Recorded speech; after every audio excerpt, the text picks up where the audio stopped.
Problems that you had to solve here required you to solve a linear equation. We call them linear for the reason that the variables that appear don't have any exponents on them other than the exponent of the secret hidden exponent of 1. So our job is to figure out in each of these equations which value of x or y or u or whatever, which value of that variable makes both sides of this equation the same value. Right? We decided last class that that's what it means to have a solution, is it's a value that makes both sides of the equation the same. And so these problems kind of go from slightly straightforward to a little bit more involved as we get down towards question number 4. So let's just start out with question number 1 on the top. 72 equals 3x plus 12. What was your strategy to get that x by itself? What was the first step that you took? Yeah? Subtracted 12 from both sides. Great. So my question is, how do we know to subtract first? Because on the right-hand side of this equation, there's two different kinds of arithmetic going on. There's addition of 12, and there's also, what else? Multiplication. In between that 3 and that x, there's a secret multiplication sign.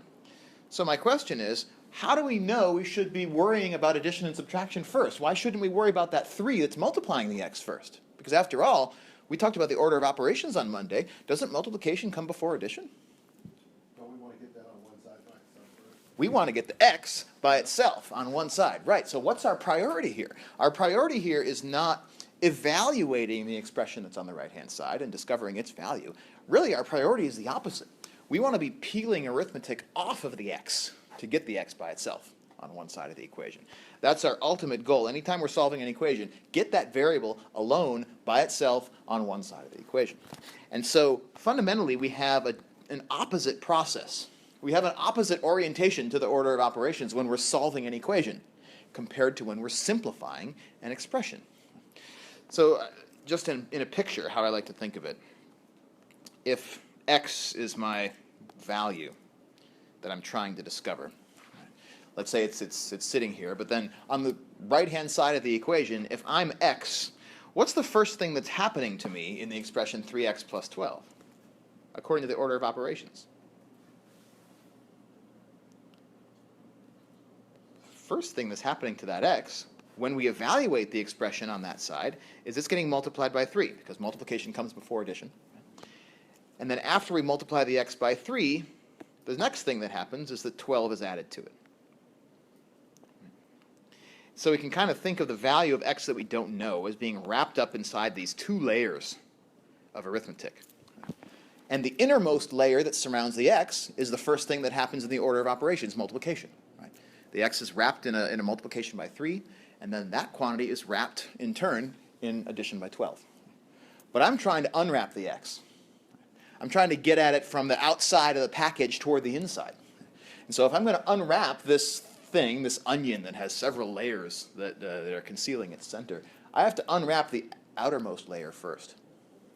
In order to get toward the inside, I have to start from the outside. And so that's why the first step that we took here is we took the step to unwrap this outer layer by subtracting 12 on both sides. So all of this is kind of a long way to say that when we're unwrapping a variable, we're trying to get it by itself on one side, we end up using the order of operations in reverse order. So we worry about all the addition and subtraction that we can do first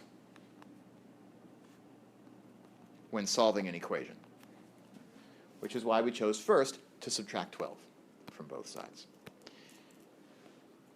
And after I do subtract 12 from both sides, 72 minus 12 is 60. The 12 minus 12 on the right-hand side become plus 0, which is an invisible operation. And I end up with 60 is equal to 3x. And now in my little schematic down here, my outermost layer of wrapping paper has been peeled away, which is why now all that I have left is 3 times x.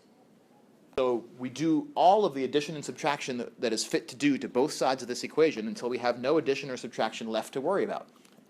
And once we have no addition or subtraction left to worry about, then we can worry about multiplication and division. And so what's the next step that I take after this? How do I get the x by itself? divide by 3. Right.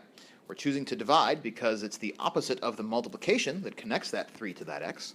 And it's how we unwrap this layer of wrapping paper. And I have to do it to both sides of the equation so the equation remains balanced.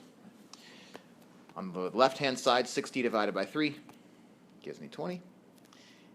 On the right-hand side, 3x divided by 3 leaves x by itself. And so the solution of this first equation is x equals 20.